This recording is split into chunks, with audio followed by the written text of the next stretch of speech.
నమస్తే. నేను మీ కుప్ప పద్మిని. ఇన్నాళ్ళు మీ సపోర్ట్‌ని నాకందిస్తూ, మీ ప్రేమని నాకందిస్తున్న ప్రతి ఒక్కరికి కృతజ్ఞతలు. ఇప్పుడు చూడబోతున్న ఈ వీడియో కూడా ఖచ్చితంగా మీకు ఉపయోగపడుతుంది. లైక్, షేర్ అండ్ సబ్స్క్రైబ్ చేసి మీ ఇష్టాన్ని, అలాగే మీ సపోర్ట్‌ని నాకందించండి. అలాగే ఈ వీడియో పట్ల మీ అభిప్రాయాన్ని కామెంట్ సెక్షన్‌లో కామెంట్ చేసి నాకు తెలియజేయండి. నమస్తే. నమస్తే. Welcome to our channel. నేను పద్మిని. ప్రస్తుతంతో పాటు ప్రముఖ ఆధ్యాత్మికవేత్త, ప్రముఖ న్యూమరాలజిస్ట్, లక్ష్మీ నరసింహస్వామి ఉపాసకురాలు శ్రీమతి స్రవంతి గారు మనతో పాటు ఉన్నారు. మాట్లాడదాం. నమస్తే అక్క. నమస్తే పద్మిని. అక్క, ఈ గురువారం బాలచంద్ర సంకష్టహర చతుర్థి రాబోతోంది. ప్రతి సంకష్టహర చతుర్థికి కూడా అస్సలు మిస్ అవ్వకుండా స్వామి గురించి మాట్లాడటం అనేది జరుగుతోంది. ఇది స్వామి కృపగా ఖచ్చితంగా భావిస్తూ, మరి ఈ సంకష్టహర చతుర్థిని ఎలా వినియోగించుకోవచ్చు ఒక్కసారి మీ ద్వారా. తప్పకుండా చెప్తాను పద్మిని. అయితే ఎప్పుడు కూడా మనం గణపతిని పూజించేటప్పుడు చాలా మనసు ఎంతో ఆహ్లాదంగా అనిపిస్తుంది. చెప్పేటప్పుడు కూడా అవును, చాలా ప్రేమ అనేది వచ్చేస్తుంది. భగవంతుడి మీద ప్రేమ కలగాలి అంటే గణపతి మూర్తిని చూడాలి అని అనిపిస్తుంది నాకైతే. బుజ్జి పిల్లాడిలాగా అనిపిస్తాడు ఇద్దరు కూడా, అటు సుబ్రహ్మణ్యేశ్వర స్వామి, ఇటు ఈయన. ముద్దులు మూట కట్టేస్తారు ఇద్దరు. అలా మనం స్వామి గురించి చెప్పుకోవాలి అనుకుంటే ఒక్కొక్క సంకటహర చతుర్థికి ఒక్కొక్క నామం ఇవ్వడం జరుగుతుంది. అయితే ఏకాదశికి నామాలు ఉంటాయి. అలా ఈ సంకటహర చతుర్థికి బాలచంద్రాయ అని అనుకోవచ్చు అనమాట. అంటే శివుడు ఇష్టపడి ఆయనని నువ్వు మొత్తం ఎవరు పూజించినా కూడా ఫస్ట్ నిన్నే పూజిస్తారు అని చెప్పి, భగవంతుడు అనగానే ఫస్ట్ వినాయకుడికే పూజ చేయాలి అని అనుకుంటారని చెప్పి అలాంటి వరము గణపతికి ఈ రోజు ఇచ్చాడు అనమాట శివుడు. అందుకని బాలచంద్రాయ అనే నామం వచ్చింది అని చెప్పడం జరుగుతుంది. అయితే ఇక్కడ మనము పాల్గొన మాసం వచ్చింది కాబట్టి, పాల్గొన మాసం అనేసరికి మనకి బాగా ఇష్టంగా మనం ఆడుకునేది ఏంటి? హోలీ పండుగ. ఆ హోలీ పూర్ణిమ చాలా ఇంపార్టెంట్ అని మనకు అందరికి తెలిసింది. అందుకే మొన్న ఏకాదశి కూడా చాలా, అలాగే నరసింహ ద్వాదశి కూడా చాలా ఇంపార్టెంట్ అని చెప్పడం జరిగింది. కాబట్టి ఈ నెలలో వచ్చే సంకటహర చతుర్థి కూడా చాలా మంచిది. ఎక్కడికెక్కడ ప్రకృతి ఎప్పటికప్పుడు మనకి సహాయం చేస్తూ ఉంటుంది, వరం అనేది ఇస్తూ ఉంటుంది ఎప్పుడు కూడా ప్రకృతి. అయ్యో క్రితం సారి చేసుకోలేదే అని బాధపడిన వాళ్ళు తప్పకుండా ఈ నెల చేసుకోండి. ఎందుకు అనంటే ఇప్పుడు వచ్చే మనకి శోభకృత్ నామ సంవత్సరం ఉంది కదా, దానికి లాస్ట్ ఇది. ఇంకా లాస్ట్, ఇంకా అయిపోతుంది. నెక్స్ట్ మనం మళ్ళీ కొత్త సంవత్సరంలోకి వెళ్ళిపోతాం. క్రోధి నామ సంవత్సరం. ఓకే, ఎంత భయం పడుతుంది నామం. కాబట్టి ఈ సంవత్సరంలో ఈ లాస్ట్ చేసుకోండి కనీసం. ఓకేనా? చేసుకుంటే ఏంటి అనంటే, ఈ బాలచంద్ర సంకటహర చతుర్థి నాడు గనక వినాయకుడిని మనం చక్కగా పూజించుకుంటే మీ పర్సనల్ లైఫ్ లో ఎలాంటి ప్రాబ్లమ్స్ ఉన్నా కూడా తీరిపోతాయి. అలాగే ప్రొఫెషనల్ లైఫ్ లో మిమ్మల్ని ఇబ్బందిగా ఉంది, మాకు చాలా బాధగా ఉందమ్మా, మేము ఎంత పని చేస్తున్నా కూడా మమ్మల్ని తిడుతూనే ఉంటారు, విసుకుంటూనే ఉంటారు, టాంటింగ్ అంటూ ఉంటుంది ఆఫీస్ లో, ఇలాంటివన్నీ ప్రాబ్లమ్స్ అన్ని కూడా తీరిపోతాయి. అద్భుతం. సంకటము అనంటే ఎలా అయినా ఉండొచ్చు. అటు పర్సనల్ లైఫ్ లో ఉండొచ్చు, ఇటు ప్రొఫెషనల్ లైఫ్ లో ఉండొచ్చు, లేదు అంటే గనక బిజినెస్ చేస్తున్నాము అందులో ఉండొచ్చు. కానీ ప్రత్యేకంగా ఇప్పుడు ఈ సంకటహర చతుర్థికి, పాల్గొన మాసం సంకటహర చతుర్థికి ఏంటి అంటే, ప్రొఫెషనల్ లైఫ్ లో ఎలాంటి ప్రాబ్లమ్స్ ఉన్నా, పర్సనల్ లైఫ్ లో ఎలాంటి ప్రాబ్లమ్స్ ఉన్నా తప్పకుండా తీరుతాయి అని చెప్పి రాయబడింది అనమాట. ఆన్ దట్ నోట్ అక్క, ఒకవేళ డబ్బులు ఎక్కడైనా ఇరుక్కుపోయాయి, లేకపోతే ఆన్లైన్ లో మోసపోయాము అని కొన్ని కాల్స్ వింటుంటే బాధ అనిపిస్తుంది. ఆన్లైన్ లో ఎలా మళ్ళీ రిటర్న్ వస్తాయి, కానీ దైవం తలుచుకుంటే ఎంతసేపు, ఇప్పించాలి అనుకుంటే స్వామి ఖచ్చితంగా వస్తాయి. అయితే ఇలా ఇరుక్కుపోయినవి కానీ, ఎక్కడైనా మోసపోయినవి కానీ, మావి మాకు రావాలి అనుకున్నప్పుడు సంకష్టహర చతుర్థుల్ని వినియోగించుకోవచ్చా? తప్పకుండా చేసుకోవచ్చు. ఎందుకు అనంటే, బలానా వ్యక్తితో మాట్లాడిద్దామండి, తెలిసిన వాళ్ళు ఉన్నారు కదా అని చెప్పి మాట్లాడిద్దాం అనుకుంటే ఈ పర్సన్ దొరకకపోవడం, ఇతను దొరికినప్పుడు మనం తీసుకున్న వాళ్ళు అక్కడ ఇంట్లో లేకపోవడం, ఇలాంటివి కూడా ఆటంకాలు ఉంటాయి. అలాంటి ఆటంకాలన్నీ తొలగిపోవాలని కూడా స్వామిని తప్పకుండా మనం దండం పెట్టుకోవచ్చు. ఎందుకు అనంటే, స్వామి లక్ష్మికి కూడా, ఇప్పుడు లక్ష్మీ గణపతి అని కూడా అంటాం, ఇటు సరస్వతిని అటు లక్ష్మీదేవిని చక్కగా పక్కనే కూర్చోబెట్టుకొని ఉన్నారు స్వామి.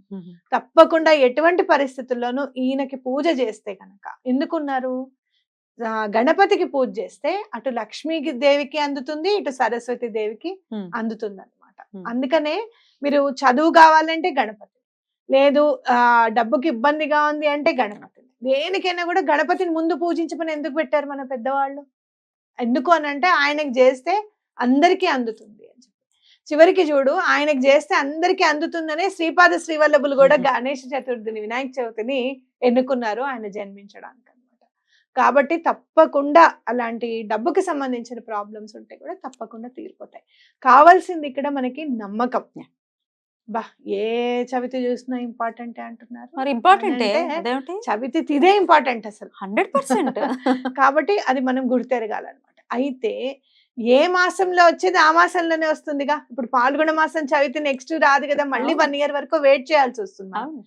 ఏ ఏ తిథి గురించి అయితే మనం వెయిట్ చేయాల్సి వస్తుందో ఆ తిథి చాలా ఇంపార్టెంట్ అని మనం అనుకోవాలి. ఖచ్చితంగా. అయితే ఏం చేయమంటారు? ఈ ఒక్క సంకష్టహర చతుర్థిని వినియోగించుకోవచ్చా, లేకపోతే ఇన్ని నెలలు చెయ్యాలా, అసలు ఏం చేయమంటారు? అసలు ముందు ఏదన్నా అనుకుంటే మేము 11 నెలలు అనుకుంటే అది ఆగిపోతుంది అని అనుకున్న వాళ్ళు ఫస్ట్ ఈ నెల చేసేసేయండి.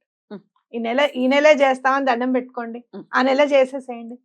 మళ్ళీ నెక్స్ట్ మంత్ నాయన ఇప్పుడు ఇది కుదిరితే ఇది చేస్తామని దండం పెట్టుకోండి. అలా ఒక్కసారి అనుకున్నవి అయ్యి రెండోసారి విఘ్నం వచ్చేస్తూ ఉంటుంది మనకి. అవును. అప్పుడు ఆ 11 సార్లు అనుకోకండి, మాకు ఎప్పుడు కుదిరితే మేము అప్పుడు చేస్తాం స్వామి, కుదిరేటట్టుగా నువ్వే చూడు అని చెప్పి దండం పెట్టుకోవడం. కరెక్ట్. తప్పకుండా ఎటువంటి పరిస్థితుల్లోనూ మనకి పని అయిపోతుంది. అయితే ఇక్కడ మనము ఇంకోటి గుర్తెరిగి అదేంటి అని అంటే, ఎప్పుడు కూడా స్వామికి ప్రత్యేకంగా ఏదైనా చేస్తే చాలా ఇష్టం. ఎందుకు అని అంటే గణపతికి చూడు బెల్లం ఒకటి, బెల్లంట ఆయనకి ఒక్కటి పెట్టకూడదుట, 2 పెట్టాలంట. ఇప్పుడు కూడా 2 ముక్కలు పెట్టాలంట బెల్లం. అయితే అలా మనం ప్రత్యేకంగా ఏదైనా చెయ్యాలి స్వామికి అంటే మనం గణపతి తాళం ఒకటి చదివి వినిపించాలి, అది బాగుంటుంది. అలాగే గణపతి అథర్వ శీర్షము అని ఉంటుంది. మనం ఇప్పుడు చదివితే చాలా టైం పడుతుంది అని చెప్పి నేను చెప్పట్లేదు, అలా అని మీరు భయపడిపోకండి, చాలా టైం పడుతుంది అన్నారు. వినొచ్చు కదా, వినొచ్చు, తప్పకుండా వినొచ్చు. చదవగలిగితే చదవండి. బాగా తెలుగు వచ్చండి మాకు అన్నప్పుడు చక్కగా చదువుకోండి. అథర్వ శీర్షము గణపతిది, అథర్వ శీర్షము ఇన్ తెలుగు అని కొట్టండి గూగుల్లో, చక్కగా వస్తుంది. ఒక్క 15 నిమిషాలు శ్రద్ధతో చదవండి, చాలా మంచిది. అది చదువుకుంటే మీకు ఎలాంటి ప్రాబ్లమ్స్ అయినా కూడా తీరిపోతాయి. మెయిన్ ఇంకోటి ఏంటి అంటే, ఇలాంటి అడ్డంకులు ఉన్నాయి చూసావా, అస్సలు పనే అవ్వట్లేదు అనుకున్న పనులు అథర్వ శీర్షం చదివితే చాలా ఫాస్ట్ గా అయిపోతాయి అని చెప్పి చెప్తున్నారు. అద్భుతం. కాబట్టి తప్పకుండా అది చదువుకోండి. ఇంకా పూజ ఎలా చేసుకోమంటారు? పూజ పొద్దున్నే ఎలాగూ మనం ఉపవాసం ఉండాలి, పొద్దున్నే తలంటు పోసుకోవాలి, ఉపవాసం ఉండాలి. ఉపవాసం ఉన్న తర్వాత సాయంత్రము పూజ స్టార్ట్ చేసుకోవాలి. అంటే సూర్యాస్తమం అయిన తర్వాత పూజ స్టార్ట్ చేసుకుంటుంటే మీకు 7:30కి ఖచ్చితంగా పూజ అయిపోయేటట్టుగా చూసుకోండి. 7:30 తర్వాత అక్కడ బయటికి వెళ్ళి స్వామిని, స్టార్స్ కనపడాలి మనకి, చుక్కలు కనపడాలి, తారలకి దండం పెట్టుకొని, చంద్రుడికి కూడా తప్పకుండా దండం పెట్టుకొని, చంద్రుడు కొంచెం ఆటాడుతూ ఉంటాడు సంకటహర చతుర్థి నాడు, కనపడాడు తొందరగా.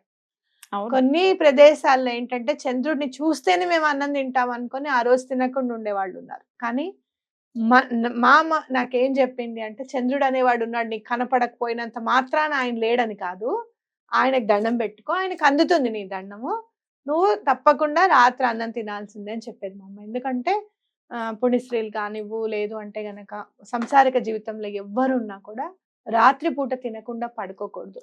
తినకుండా పడుకుంటే అది లంకనంలోకి వస్తుంది అన్నమాట, అది ఉపవాసం కిందకి రాదు. ఇంకా తప్పకుండా గృహస్థాశ్రమంలో ఉన్న వాళ్ళు ఎవరైనా కూడా అంత తినాలి తప్పకుండా. అయితే అది మీరు చపాతి తినచ్చు, లేదు అంటే ఏదో ఒకటి అన్నాన్ని భిన్నం చేసుకొని తినచ్చు. మా అమ్మ భలే అన్ని చెప్పేది, అన్నాన్ని భిన్నం చేసుకోవడం అంటే పులిహార అనమాట,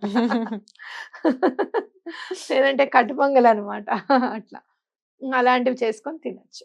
తప్పకుండా స్వామికి ఎటువంటి పరిస్థితుల్లోనూ మీ పనులు అయిపోతాయి అనేది ఖచ్చితంగా. ఎందుకంటే ఈ రోజు నాయన నిన్ను పూజించాలి, నిన్ను పూజిస్తే అందరికీ కూడా పనులు అవుతాయి అని చెప్పి సాక్షాత్తు మహాశివుడే వరం ఇచ్చాడు. కాబట్టి ఆయన మాట అయితే పొల్లుపోదు కదా. కాబట్టి అది మనం గుర్తెరిగి ఈ రోజు పూజ చేసుకోవాలన్నమాట. ప్రత్యేకించి వినాయకుడి గురించి చెప్పినప్పుడు ఉండ్రాళ్ళు పోయమని ఖచ్చితంగా చెప్తారు, అందులో ఎటువంటి సందేహం లేదు. ఆయనకు చాలా చాలా ప్రీతి కాబట్టి ఉండ్రాళ్ళు కూడా పోసుకోవచ్చు కదా. ఉండ్రాళ్ళకి మీరు దండం పెట్టుకుంటే అవ్వని పని అంటూ ఉండదు.